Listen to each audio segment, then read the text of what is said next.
everyone, I'm Becky, And I'm Sarah. and we're doing Bickering book reviews. Today we are talking about A Cuban Girl's Guide to Tea and Tomorrow by Laura Taylor Namey, which I got off of Edelweiss. Same. So this book is about Lila Riaz, who is a recent high school graduate, and right before she graduated from high school, lots of bad stuff happens. Like, her best friend abandoned their plans. Her boyfriend of like 3 years, who she was planning on marrying, was just like, I love you, but I gotta find myself. And her grandmother passed away very suddenly. Which actually the boyfriend broke up with her after the grandma passed away. Which, anyway. And so basically Lila kind of has a breakdown and scares her parents. So they send her to go live with her cousin, who, for the summer, who lives in Winchester, England, and they run a giant inn in this small little town in England. Lila has dreamed of being a chef. She was supposed to take over her grandmother's, was it a patisserie? Is that what they actually said? It was like a bakery, but I think it was more like Cuban. She was Cuban pastries and breads and stuff. Pandaria? Was it Pandaria? Maybe that's what because patisserie is French. It was like a bakery. Yeah.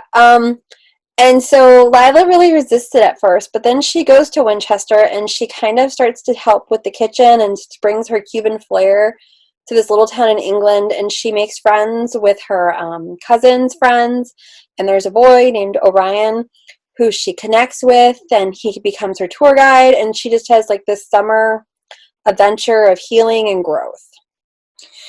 It definitely gives off, oh my gosh, With a Fire on High vibes because of the cooking layer and the going to a different country layer. Probably steps there, but so this book had two things that I really like in books. I've read a couple YA realistic fiction romances about girls and their Cuban culture, and there's just something very beautiful about Cuban culture that I really like books about them. But I also like books about American girls who find romance in England. So yeah. And with boys named Orion. Right, and Orion, love that name. Orion was very sweet, and he was very honest, and that was enjoyable. And I love that he worked at his family's tea shop. That was awesome. And I liked how their passions kind of met. She was so into the baking and so into that part of her culture, and then he was so into the tea, and they kind of perfectly married them together. I also thought that the storyline around Orion's history and his mother, which I don't really want to go into, I haven't seen that in a lot of books, and I think that it's something that we need to see more of. Yeah, he had some challenges. I mean, as did she, but he had some challenges. Right. He wasn't like a manic pixie dream boy, basically. Yeah, no. But he could have been, but he wasn't. Yes. Yeah.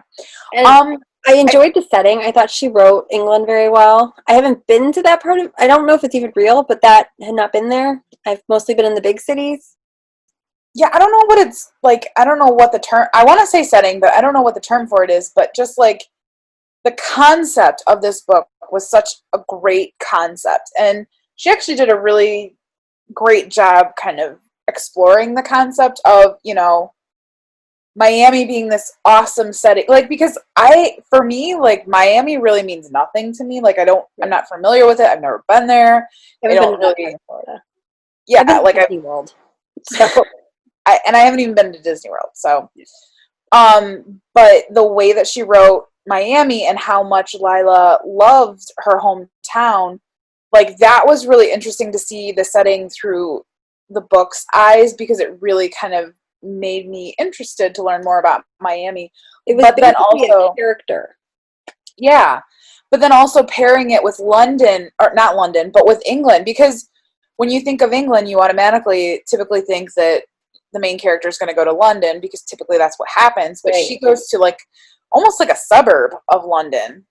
It was a very small town. It was a very old town. It was one of those, which is something when you go to England and you're walking around and they're like, this building is new. It's 600 years old. And you're like, oh, wow. All the buildings in my neighborhood were built 20 years ago, but okay.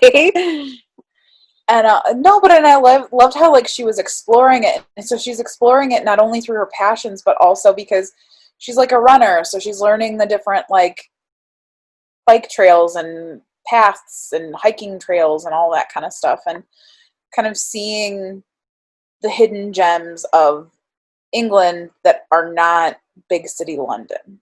So to me, the only weakness of this book was every so often the author tried to have like very flowery, poetic language, and it didn't work. Like I would be like, what does that mean? Like it was like it would pull me out of this fantasy, and it would be jarring, and I would be confused. So yeah, that's like the elephant in the room with this book.